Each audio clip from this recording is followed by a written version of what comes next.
Gentlemen, let me begin with a question that echoes in the back of many men's minds, but few are willing to say aloud. Can masturbation cause erectile dysfunction? It's one of those questions that lingers in quiet moments, often surrounded by uncertainty, guilt, and half-truths passed around like whispers in locker rooms or late-night forums. The concern is understandable. Every man values his virility and confidence. But the truth is that what many interpret as dysfunction is, in most cases, something completely natural.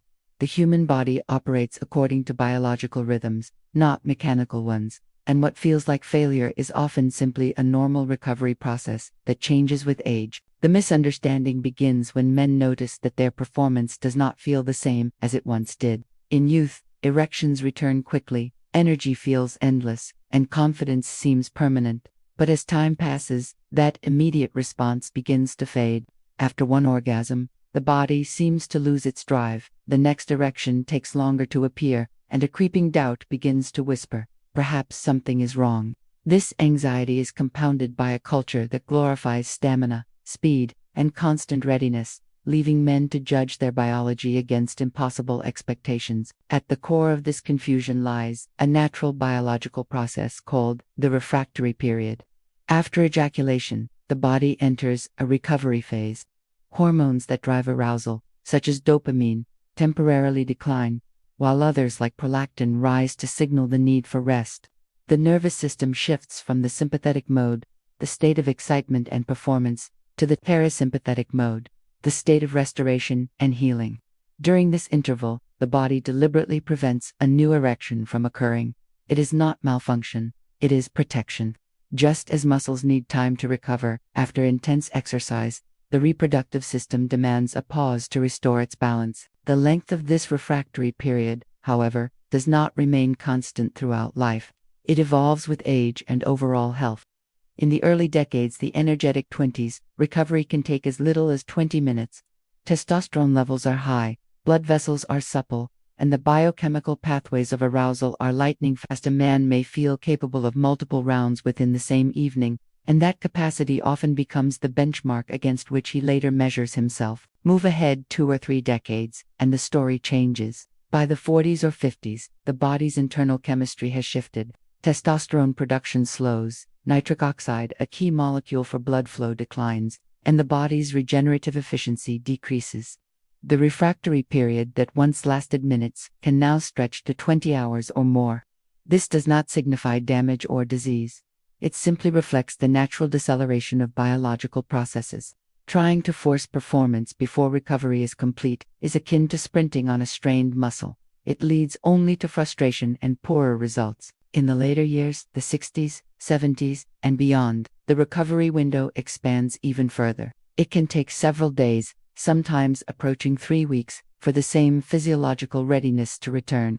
Blood vessels lose flexibility, hormonal reserves diminish, and the nervous system prioritizes conservation over repetition. But this stage of life can also introduce a different kind of intimacy, one rooted in patience, emotional connection, and mutual understanding, rather than urgency. The slowing pace does not mean the end of passion. It simply invites a new rhythm. What many men perceive as erectile dysfunction is often just the natural lengthening of this cycle. True erectile dysfunction involves a consistent inability to achieve or maintain an erection despite adequate stimulation and desire. That condition can stem from vascular disease, diabetes, nerve damage, medication side effects, or psychological factors such as anxiety or depression. But the majority of men who worry about losing their edge are, in reality, experiencing a body that is functioning exactly as it should, signaling for more time to recharge before returning to performance. Understanding this cycle, sometimes summarized as the 20-20-2090 rule, representing 20 minutes in youth, 20 hours in middle age, 20 days in later years, and 90 when longevity stretches to its farthest limit, can free men from needless self-criticism. Knowledge replaces fear.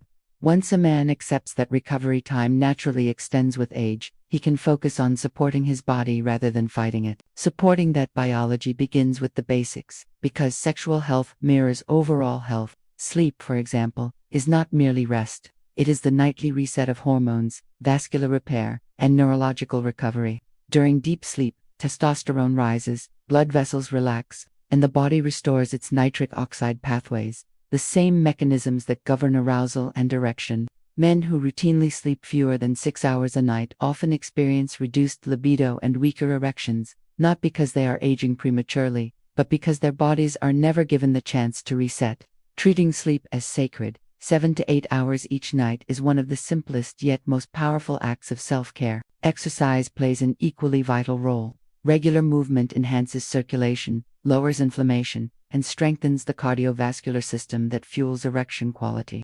It is no coincidence that erectile dysfunction is one of the earliest warning signs of cardiovascular disease. Both rely on the same network of arteries and veins. Aerobic activity such as brisk walking, cycling, or swimming boosts nitric oxide production, while resistance training helps maintain hormonal balance. Even a daily 30-minute walk can markedly improve vascular responsiveness and confidence. Nutrition, too, shapes the foundation. Diets rich in whole, unprocessed foods, lean proteins, healthy fats, fruits, and vegetables keep blood vessels open and inflammation low. Excessive sugar and processed fats, on the other hand, contribute to endothelial damage and reduce the elasticity of arteries, directly impairing erectile strength. Incorporating foods that naturally support nitric oxide production, such as beets, spinach, pomegranate, and watermelon, can help maintain responsiveness. These choices, repeated daily, sustain the very systems that underpin sexual vitality. Stress management cannot be overlooked. Chronic stress elevates cortisol, a hormone that suppresses testosterone and constricts blood flow. Moreover, persistent anxiety can interrupt the delicate communication between brain and body that initiates arousal.